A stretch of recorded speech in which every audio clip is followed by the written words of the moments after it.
എന്താ ഉദയ പെട്ടെന്ന് വിളിച്ച് പറഞ്ഞത്? ഇന്ന് പ്രോഗ്രാം ഇല്ലെന്നാണല്ലോ സേനമാഷ് ഇന്നലെ പറഞ്ഞേ. ഇന്ന് രാവിലെ പെട്ടെന്നാണ് ബുക്കിംഗ് വന്നത്. ടൗണിലെ എക്സിബിഷൻ ഗ്രൗണ്ടിൽ നല്ല പൈസ കിട്ടുന്ന കളിയായതുകൊണ്ട് വിടണ്ടാന്ന് മാഷ് പ്രത്യേകം പറഞ്ഞു. എന്നിട്ട് എന്റെ വാന് കൊണ്ടുവരാഞ്ഞേ? വാൻ വർഷാപ്പിലാ. ഈ കാറും കൊണ്ട് ഷട്ടിലടിച്ച് എല്ലാവരും എത്തിച്ചത്. മറ്റുള്ളവരൊക്കെ എവിടെ? മാഷും കുട്ടികളൊക്കെ ഫസ്റ്റ് ട്രിപ്പിന് തന്നെ പോയി. ചിലരൊക്കെ അവിടെ എത്തിക്കോളാന്നാ പറഞ്ഞിരിക്കുന്നത്. ഉണ്ണിമായും കൊണ്ട് റെഡിയായി പ്രോഗ്രാം സ്ഥലത്ത് ചെല്ലാനാ മാഷ് പറഞ്ഞിരിക്കുന്നത്. അമ്മ വരുമ്പോ പറഞ്ഞേക്ക്, ഞാൻ പോയിട്ട് വരാം. ശരി.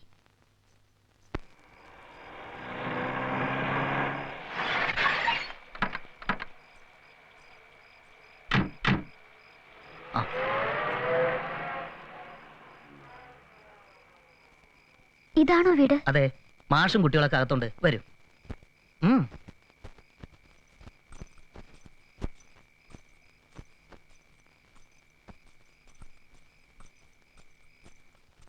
വന്നോളൂ.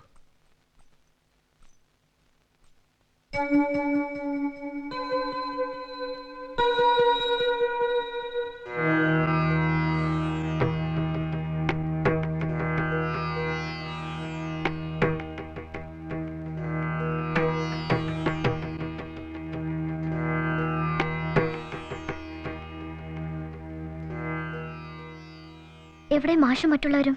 അകത്തുണ്ട്.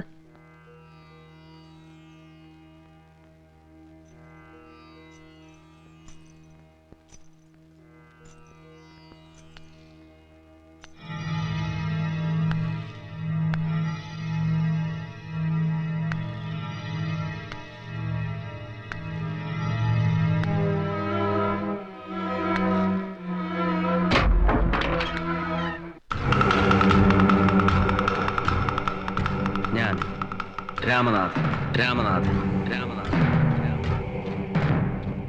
കണ്ണോത്ത് രാമനാഥൻ. നീയാണല്ലേ സ്വപ്ന എന്ന സുന്ദരി? ഞാൻ ഉണ്ണിമായാണ്.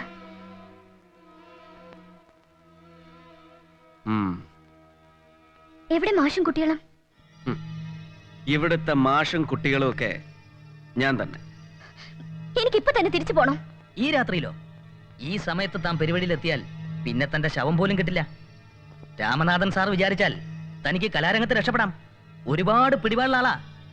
ഇന്ന് മുൻനിരയിലുള്ള പല നർത്തകികളും സാറിന്റെ അനുഗ്രഹം കൊണ്ട് രക്ഷപ്പെട്ടവരാ. വേണ്ട, എനിക്ക് അങ്ങനെയുള്ള അനുഗ്രഹങ്ങളൊന്നും വേണ്ട. എന്നെ തിരിച്ചു കൊണ്ടുപോയി ആക്കാനാ പറഞ്ഞത്. ഒരു നാട്യക്കാരിക്ക് അഹങ്കാരം പാടില്ല. അവൾ വിനയാന്വിതയായിരിക്കണം. ഞാൻ നാട്യക്കാരി അല്ല. നാട്യക്കാരി എന്നാൽ കപടമായ അഭിനയം കാഴ്ചവെക്കുന്നവൾ എന്നല്ല അർത്ഥം. നാട്യം, നൃത്തം, നൃത്തമറിയാവുന്നവൾ. നല്ലളം ഭഗവതി കാവിലെ പൂരത്തിന് ഞാൻ നിന്റെ ബാലെ കണ്ടത്. നിന്റെ നാട്യപ്രകടനം എന്നെ അത്ഭുതപ്പെടുത്തി. നിന്റെ നൃത്തം ശരിക്കും ഒന്ന് കാണണം എനിക്ക്. അതിനാ നിന്നെ ഇങ്ങോട്ട് വരുത്തിയത്. എന്റെ നൃത്തം കാണാൻ ആഗ്രഹം ഉണ്ടെങ്കിൽ അടുത്ത ബാല എവിടെയാണെന്ന് ട്രൂപ്പിൽ അന്വേഷിച്ചാൽ അറിയാം. അവിടെ വന്ന് കണ്ടോളൂ.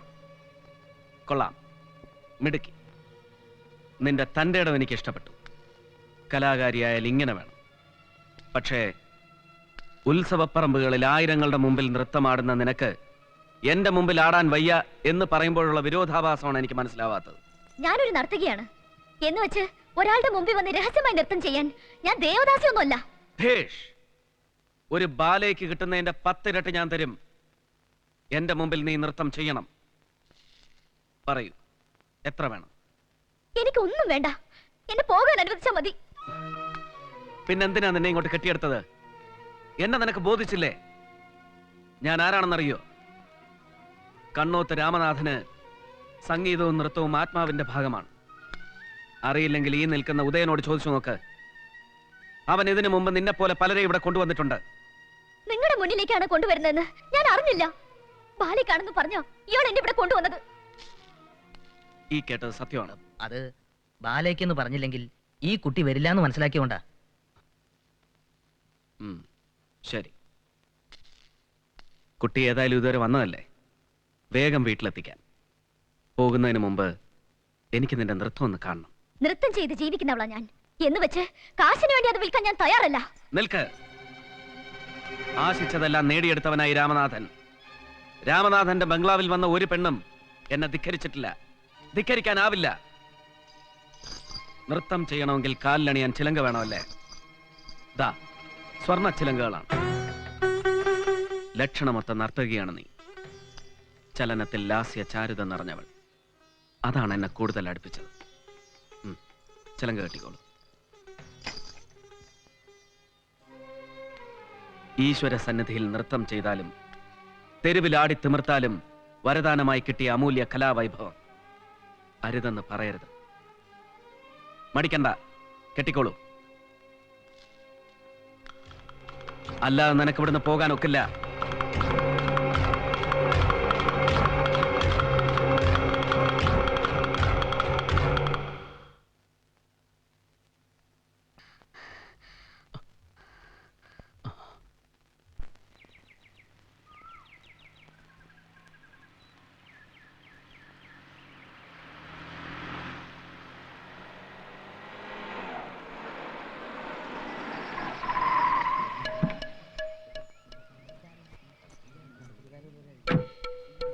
വരട്ടെ. ശരി, വളരെ നന്ദി. അത് രാംനാഥനല്ലേ? കണ്ണോത്ത് രാംനാഥൻ. അതെ.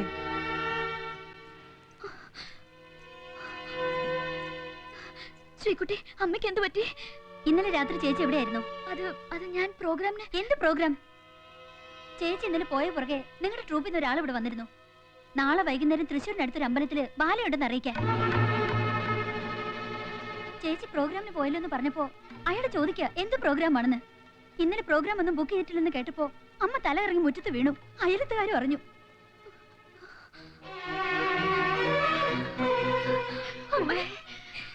അമ്മ പേടിക്കണ പോലെ ഒന്നും സംഭവിച്ചിട്ടില്ല. ഉദയൻ എന്നെ ചതിച്ചതാ. നിന്നെ ആ ദുഷ്ടം വല്ലതും എന്റെ ഈശ്വര വല്ല വിഷം തന്ന് മൂന്നും കൂടി പ്രാണം കളയേണ്ടി വരുമോ? ഇല്ലമ്മ, ഈശ്വരൻ എന്നെ രക്ഷിച്ചു. അങ്ങനെ വല്ലത് സംഭവിച്ചിരുന്നെങ്കിൽ ഈ മോളെ പിന്നെ അമ്മ ജീവനോടെ കാണില്ലായിരുന്നു. അഭിമാനിയായ അച്ഛന്റെ മോളാ ഞാൻ. മാനം നഷ്ടപ്പെട്ട് ഒരു നിമിഷം ഞാൻ ജീവിച്ചിരിക്കില്ല. പിന്നെ എങ്ങനെയാ ചേച്ചി ആ കാലമാടന്റെ അടുത്തുനിന്ന് രക്ഷപ്പെട്ടത്? ഭഗവാൻ കൃഷ്ണനെ പോലെ ഒരാൾ എന്നെ രക്ഷിച്ചു. സാവിത്രിയമ്മേ, ഞങ്ങളങ്ങോട്ട് ഇറങ്ങാ. ഇനിയിപ്പോ ഞങ്ങളുടെ ആവശ്യമില്ലല്ലോ. കാണാതെ അയാൾ തിരിച്ചെത്തിയല്ലോ. ഞങ്ങൾ നാട്ടുകാരെ വെറുതെ ഈ നാട് മുഴുവൻ ഓടിക്കേണ്ട വല്ല കാര്യം ഉണ്ടായിരുന്നോ? ഏതായാലും പുതിയ തൊഴിലായല്ലോ.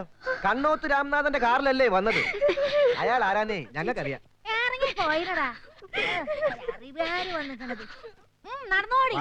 എന്തോ ആയിക്കോട്ടെ. മോളെ ഓൻ അങ്ങനൊക്കെ പറയും. ഓനെ പേടിച്ച് ഞമ്മക്ക് പുറത്ത് ആവാൻ പറ്റുക? പോട്ടെ മോളെ, ഒന്നും നമ്മളായിട്ട് വരുത്തി വെച്ചതല്ലല്ലോ. വരാനുള്ളതൊന്നും വഴി തങ്ങില്ല എന്നല്ലേ പറയണത്? അല്ല, പഠിച്ചവന്റെ കൃപ കൊണ്ട് ഞമ്മക്ക് പെടങ്ങാറൊന്നും പറ്റിയിട്ടില്ലല്ലോ. അതന്നെ വലിയ നസീബ് കൂട്ടിക്കോളി. എന്തേ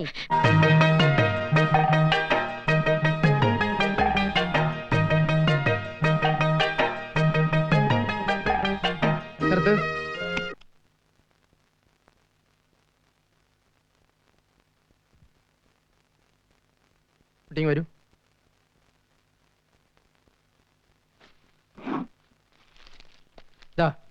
ഇതുവരെയുള്ള ശമ്പളവും പാരിതോഷികമായിട്ടൊരു 500 രൂപയുണ്ട്. മറ്റൊന്നും തോന്നരുത്. കുട്ടിയെ ബാല ട്രൂപ്പിൽ പങ്കെടുപ്പിക്കാൻ ബുദ്ധിമുട്ടുണ്ട്. കുട്ടിയെ പങ്കെടുപ്പിച്ചാൽ ഈ നിൽക്കുന്ന കുട്ടികളെ അയക്കില്ലെന്നാണ് അവരുടെ രക്ഷിതാക്കൾ പറയുന്നത്. ഞാൻ എന്താ ചെയ്യുക? വിരോധമൊന്നും തോന്നരുത്. ആ സംഭവം നാട്ടിലാകെ പാട്ടായിരിക്കുക. എനിക്കാണെങ്കിൽ ട്രൂപ്പിന്റെ സൽപ്പേര് നോക്കണ്ടേ? ഇതാ കുട്ടി ഇറങ്ങിയല്ലേ, വരൂ.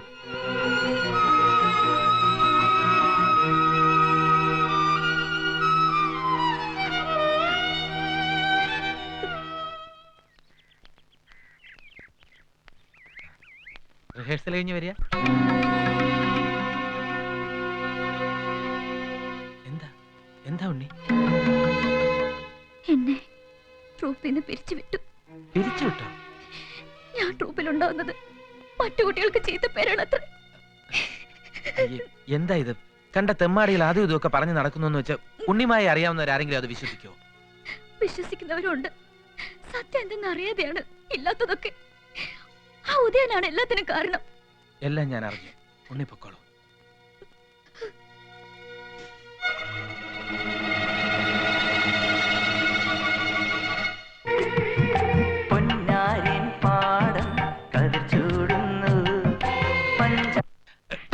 ഉണ്ണിമായം കൊണ്ട് എവിടെയാടാ പോയത് നീ? ആശാ മരിച്ചെന്ന് കരുതി അദ്ദേഹത്തിന്റെ കുട്ടിയൊക്കെ ചോദിക്കാനും പറയാനും ആരുമില്ലെന്ന് കരുതി. അപ്പൊ നീയാണ് അവളുടെ രക്ഷകനല്ലേ? അവളെ അവളുടെ അനിയത്യം വെച്ചോണ്ടിരിക്കുന്ന നീയാണല്ലേ?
വേണ്ട മുല്ലാക്ക, എന്നെ ഓർത്തെങ്കിലും. പാവപ്പെട്ട പെൺകുട്ടികളെ കൊണ്ടുപോയി കൂട്ടി കൊടുക്കണം നിന്റെ മറ്റേ ഏർപ്പാട് നിർത്തിയില്ലെങ്കിലുണ്ടല്ലോ നിന്റെ മുട്ടുകാരെ ഞാൻ തല്ലി ഓടിക്കും. മനസ്സറിഞ്ഞ് ഞങ്ങൾ ഒരു തെറ്റും ചെയ്തിട്ടില്ല ചേട്ടാ. എന്നിട്ടാണോ ഈ ദേശത്തുന്ന ആളുകൾ അനുജന്റെ ഭാര്യയുടെയും മക്കളുടെ നടപടി ദോഷങ്ങളെ കുറിച്ച് പറയാൻ എന്റെ അടുത്തേക്ക് അവിടെ എത്തിയത്? അകലെ ചെന്ന് പാർത്താനും നാണം കെടുത്തെന്ന് വെച്ചാൽ സന്ധ്യയാവുമ്പോ കാറുകളെത്തണു, പെൺകിടാങ്ങളെയും കൂട്ടി പോണു, പുലരുമ്പോ തിരിച്ചു കൊണ്ടുവിട്ടണു. എന്തൊക്കെയാ ആളുകൾ പറയണത്? നാണക്കേട്. തീയില്ലാതെ പുകയുണ്ടാവോ? അച്ഛൻ മരിച്ചതിന് ശേഷം ഇവിടുത്തെ അടുപ്പിൽ തീ പുകയുന്നുണ്ടെന്ന് ഒരു പ്രാവശ്യങ്ങൾ അന്വേഷിച്ച് വന്നിട്ട് നാട്ടുകാരുടെ തേടി പുകയുടെയും കാര്യം പറഞ്ഞാൽ നന്നായിരുന്നു. ഞങ്ങൾ എങ്ങനെയെങ്കിലും ഇവിടെ ജീവിച്ചോട്ട് വലിയ ശ്രീകുട്ടി, നിന്റെയൊക്കെ തോന്നിയാസം പോലെ ജീവിക്കാൻ ഇവിടെ പറ്റില്ല. ഈ വീടും പോരോടും എനിക്ക് തീരെ എഴുത്തന്നിട്ടേ എവിടെയാച്ചാ പൊയ്ക്കോ, എങ്ങനെയാച്ചാ ജീവിച്ചോ. ഓ, ഇനി ഇതിന്റെ പേര് ഞങ്ങളെ നാട്ടിൽ നിന്ന് പറഞ്ഞയച്ചിട്ട് വേണമായിരിക്കും ഈ സ്ഥലം കൂടി തട്ടിയെടുക്കാൻ. വല്യച്ഛന്റെ ബുദ്ധി ആർക്കും മനസ്സിലാവില്ലെന്ന് കരുതണ്ട. മിണ്ടി പോവരുത്. മടവനടുത്ത് രണ്ടിനും വെട്ടിക്കണ്ടിച്ചിട്ട് പോവാ വേണ്ടത്. വെട്ടിക്കെട്ടിക്ക് അങ്ങ് വാ, നിന്ന് തരാം. മര്യാദയ്ക്ക് ഇവിടെ ഇറങ്ങി പോകുന്നുണ്ടോ? ആ ശ്രീകരം ഓണം കിട്ട കൂട്ടങ്ങൾ. സാരമില്ല മോളെ, ഒക്കെ സഹിച്ചല്ലേ പറ്റൂ. വല്യച്ഛന്റെ സ്വഭാവം നിനക്കറിയാവുന്നതല്ലേ. വല്യച്ഛൻ അത്ര വല്യച്ഛൻ ദുഷ്ടനാ. പോട്ടെ മോളെ, നീ പോയി കൈയും മുഖം കഴുകി വിളക്ക് വെക്ക്. എന്തിനാ വിളക്ക് വെക്കുന്നത്? എന്തിനാ പ്രാർത്ഥിക്കുന്നത്? ഒന്നിനൊന്നും ദോഷമല്ലാതെ എന്തെങ്കിലും നല്ലതുണ്ടായിട്ടുണ്ടോ ഈ വീട്ടില്? എനിക്ക് വയ്യ. നിഷേധി, ദൈവദോഷം പറയുന്നു. ഇങ്ങനെയും കഴിയണത് ദൈവകൃപ ഒന്നുകൊണ്ട് മാത്രം. ഇച്ഛ തെറ്റിയാൽ ഈശ്വരൻ നിന്ന പാടില്ല മോളെ. ഒരു വഴി അടഞ്ഞ മറ്റൊരു വഴി തുറന്നു കിട്ടും. അല്ല, അമ്മയും മോളും കൂടി എന്ത് വർത്താനം പറഞ്ഞിക്ക? എനിക്കിങ്ങോട്ട് വരാ. ഉണ്ണിമായ നാട്ടുകാരെന്തൊക്കെയോ പറയണ കേട്ട് ആ മാഷ് ട്രൂപ്പിന്ന് പറഞ്ഞു വിട്ട്. ആ, അത് ഞാനും അറിഞ്ഞ്. മുല്ലാക പറഞ്ഞിട്ടാ ഞാൻ വന്നേ. എന്താ അമ്മനമ്മ? ഞമ്മളെ കല്യാണി കുട്ടിയമ്മ നടത്തുന്ന ആ നൃത്ത സ്കൂളുണ്ടല്ലോ, അതിലേക്ക് ഡാൻസ് പഠിപ്പിക്കാൻ ഒരു ടീച്ചറെ വേണമെന്ന്. ഉണ്ണിമായന്റെ കാര്യം മുല്ലാക്ക പറഞ്ഞിക്കണേ. നിങ്ങൾ ഇഷ്ടം അറിയാൻ വിട്ടതാണ് ഇപ്പൊ എന്നെ. ഇനിയിപ്പൊ എങ്ങും പോകുന്നില്ലമ്മ. ഇതിനൊക്കെ നടന്ന എവിടെ പോയാലും ചീത്തപ്പേര്. അതുകൊണ്ട് ഏതെങ്കിലും ഒരു നല്ല ആലോചന ഒത്തുവന്ന ഇവളെ കല്യാണം കഴിച്ചയക്കാന്ന് ആലോചിക്കുക. ആ, അതാ നല്ലത്. ഞാനും അതന്നെയാ വിചാരിച്ചത്. പൊന്നും പണവും ഒന്നും വാങ്ങാതെ കെട്ടാൻ ആരെങ്കിലും വരുവോ ആവോ.